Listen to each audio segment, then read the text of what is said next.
नमस्कार साथियों। मैं उम्मीद करता हूँ कि आप सब अच्छे होंगे। यूपीएससी की यात्रा में उतरने के बाद आपके सामने बहुत सारी चुनौतियों का सामना करना पड़ता है। इसमें एक सीसेट भी है। अगर सीसेट सेगमेंट को आप अच्छे से तैयार नहीं कर पाए हैं और एग्जाम दे रहे हैं 2025 का यूपीएससी का, तो याद कर लिखिएगा कि हमें उन टॉपिकों पर ध्यान देना है जो मोस्ट इंपोर्टेंट है। अगर हम सिलेबस को डिफाइन करके देखें तो 20% एरिया ऐसा है जहाँ पर 80% क्वेश्चन देखने को मिलते हैं, और 80% एरिया ऐसा है जहाँ पर हमें 20% क्वेश्चन देखने को मिलते हैं।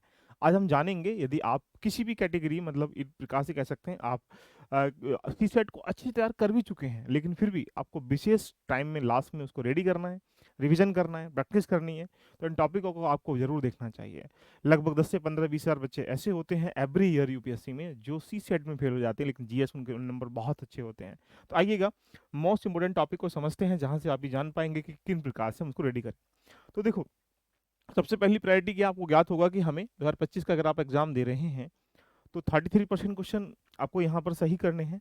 इन द सेंस अगर कहा जाए 27 क्वेश्चन सही करने, 80 क्वेश्चन आपको देखने को मिलेंगे। यही प्रक्रिया यूपीपीसीएस में भी अपनाई जाती है। यदि आप एक तीन की देखें, ये इंपॉर्टेंट की हैं जिन माध्यम से सीसेट क्वालिफाई कर सकते हैं। फर्स्ट बोलेंगे सर, क्वांट मैथ का पार्ट है। लास्ट ईयर से अगर आप देखेंगे तो इसका जो वेटेज लगातार बढ़ता हुआ जा रहा है। आप देखेंगे लगभग 30 से 35 40 क्वेश्चनों के बीच में कहीं ना कहीं इसका एक एवरेज रहता है, जो हमें यहाँ प्रश्न देखने को मिलते हैं। सेकंड जो इंपॉर्टेंट की है वो रीजनिंग है। इस रीजनिंग में लगभग 10 से 15 क्वेश्चन या 20 के 20 तक भी क्वेश्चन देखने को मिल जाते हैं। And third one you can say कि कंप्रीहेंशन, जो लगभग सिमिलर वे में देखा जाए तो अधिकांश 25-30 क्वेश्चनों के बीच में रहता है। 23 क्वेश्चन 27 क्वेश्चन भी हो सकते हैं, लेकिन एक आइडिया अगर मैं कहूंगा, इन द एवरेज अगर कहें तो लगभग 25-30 क्वेश्चन देखने को मिलते हैं। अब चुनौती क्या है? तीन जो इंपॉर्टेंट की है, देखिएगा इन इंपॉर्टेंट की में अगर हम ये देखें तो 20% जो सिलेबस है वहां पर 80% प्रश्न आ रहे हैं। और जो एक एरिया 80% सिलेबस बैठा हुआ है, वहां से आप देखेंगे तो 20% प्रश्न आ रहे हैं। अगर आप क्वांट के पार्ट देखेंगे तो लगभग 40 टॉपिक हैं, जहां पर आप क्वांट को पूरा पढ़ने के लिए आपको 40 टॉपिक पढ़ने पड़ेंगे। रीजनिंग के लिए लगभग आपको 25 टॉपिक पढ़ने पड़ेंगे। ऐसा अगर हम एवरेज लगा लें, लगभग ये 70 लग के अराउंड लगभग टॉपिक बैठ जाते हैं। इसके अलावा कंप्रीहेंशन के अलग अलग मॉड्यूल, कह सकते हैं 1 क्वेश्चन के अकॉर्डिंग, 2 क्वेश्चन के अकॉर्डिंग या 3 क्वेश्चन के अकॉर्डिंग। अब आपके पास टारगेट क्या है? आपको एग्जाम देना है 25 का, तो चुनौती क्या है? तो क्वालिफाइंग पेपर है, लेकिन बट हमारा टारगेट है कि किसी भी स्थिति में हमारे पास 40-45 क्वेश्चन सही होने चाहिए, क्योंकि आप सर लास्ट टाइम में संशय में ना रहें। देखिएगा इस रूप में अगर देखेंगे तो अगर हम क्वांट की बात करें, देखिए क्वांट में ये लास्ट ईयर का ट्रेंड मैं आपको दिखा रहा हूँ, जहां आपको ये देखने को मिलेगा कि अच्छा, ये करने के बाद हम आराम से सीसेट क्वालिफाई कर सकते हैं। सबसे पहला नंबर सिस्टम। नंबर सिस्टम के क्वेश्चन को देखा जाए 2020 में 8 क्वेश्चन है, 21 में 9 है, 8 में 8 क्वेश्चन है, 22 में 23 में 17 है, 24 में 15 है। यानी आप खुद ये तय कर लीजिएगा कि यहाँ से यहाँ तक जो क्वेश्चन का स्टैंडर्ड है, लगभग अकेले एक टॉपिक से इस हर साल में 10 से 15 क्वेश्चन, आपको 27 क्वेश्चन सही करने हैं। मैं ही मान लेता हूँ आप 40 क्वेश्चन सही करके आइएगा। इस रूप में अगर एक ही टॉपिक से इतने क्वेश्चन आ रहे हैं, अगर इस टॉपिक को रेडी कर लिया जाए तो फिर आप समझ सकते हैं कि कैसी कहानी बनेगी। सेकंड टॉपिक एलसीएम एससीएम, अगर आप देखेंगे लास्ट ईयर के ट्रेंड को उठाकर 2-1-3-2-3 देख लीजिएगा। 3 से 4 क्वेश्चन, 2 से 3 क्वेश्चन एवरी ईयर देखने को मिलेंगे। And last third question, sorry, ये आप देखेंगे सिंप्लीफिकेशन। देखिएगा सिंप्लीफिकेशन एक ऐसा टॉपिक है जो एवरी ईयर 4-5-6-7 क्वेश्चन देखने को मिलते हैं सी सेट में। ये देखा जाए 8-7-6-3-3-4 देख लीजिएगा। एंड फोर्थ क्वेश्चन एवरेज ना आयु संबंधी प्रश्न, जिसे हम लोग कह सकते हैं every year 3-2-1-2-1 question. Data sufficiency, आंकड़ों की पर्याप्तता, ये ऐसा टॉपिक है, इस बार भी लगभग काफी अच्छे क्वेश्चन देखने को मिले थे। अगर आप इसको देखेंगे तो आपके सामने यहाँ पर 2 question 2 question 5 question 5 question 7 question ये देखने को मिल रहे हैं। अगर आप परमुटेशन कॉम्बिनेशन प्रोबेबिलिटी को अगर आपस में मिला लें, तीनों टॉपिक को आपस में जोड़ लें, ये तो दो टॉपिक तो एक ही है, परमुटेशन कॉम्बिनेशन क्रम संचय देखिएगा, प्रोबेबिलिटी यानी प्रायिकता। ये अगर देखें तो यहाँ पर 2 क्वेश्चन है, यहाँ पर 3 है, यहाँ पर 9 है, यहाँ पर 9 है, यहाँ पर 8 क्वेश्चन है।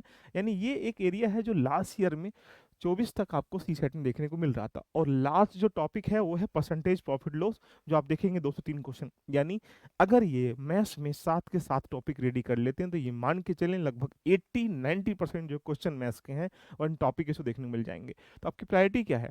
आपकी प्रायोरिटी यही होना चाहिए कि पहले इन टॉपिक को रेडी करें या बाकी एक्स्ट्रा करिकुलम जो सिलेबस उसको रेडी करिएगा। तो सी सेट क्वालिफाई है, तो सिंपल सी बात है कि आप इसको रेडी करके आराम से क्वालिफाई कर सकते हैं। अगर हम ये देखें अगले नेक्स्ट सिनेरियो में रीजनिंग के बारे में, 10 से 15 क्वेश्चन मिलेंगे देखने को लिए।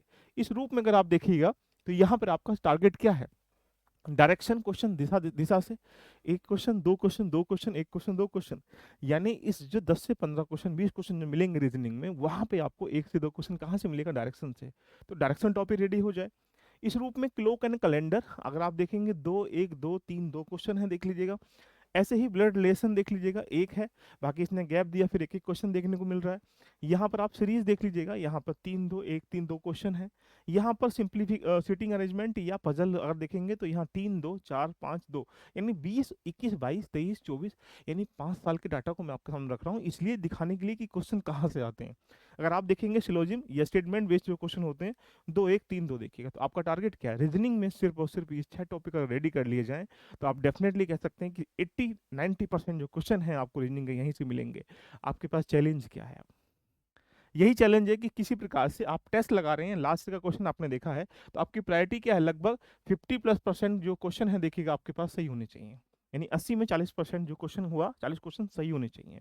आप 27 टारगेट रखेंगे, 27 तो नहीं होगा ना, आप टारगेट 40 से ऊपर रखिएगा, 50 रखिएगा ना। तो इसके लिए आपके पास रणनीति क्या होना चाहिए? सबसे पहली रणनीति यही है, जो मोस्ट इंपोर्टेंट कुछ टॉपिक हैं देखिएगा, जो मैंने यहाँ आपको दिखाए हैं, इन टॉपिकों को आपको 101% देखिएगा रेडी करना है। कैसे रेडी करना है? 3 से 4 तरीकों। पहले, जो टॉपिक के कंसेप्ट होते हैं देखिएगा, उनको सबसे पहले रेडी करो। उसके कुछ शॉर्ट नोट्स बना लो, जैसे परसेंटेज की कम से कम 1 1.5 2 पेज में नोट्स बन जाएं आपके, कि अच्छा ऐसा क्वेश्चन आएगा तो इसके लिए टेक्निक है, इसके लिए ये टेक्निक है, ये कंसेप्ट है, ये बेसिक है।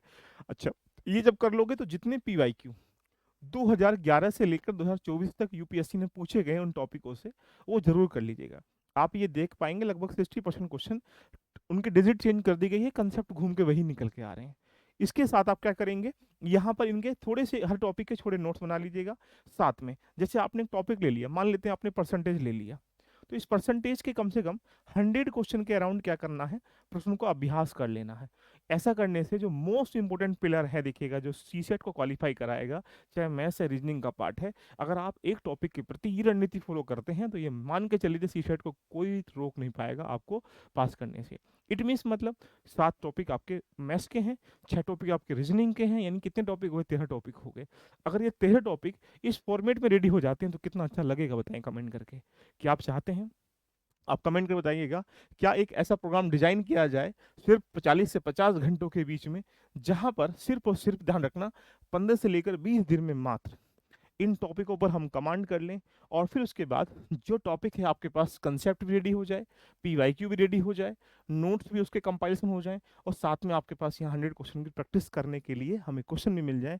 फिर देखना कि आप आराम से सेट को क्वालिफाई करने से आपको कोई नहीं रोक पाएगा।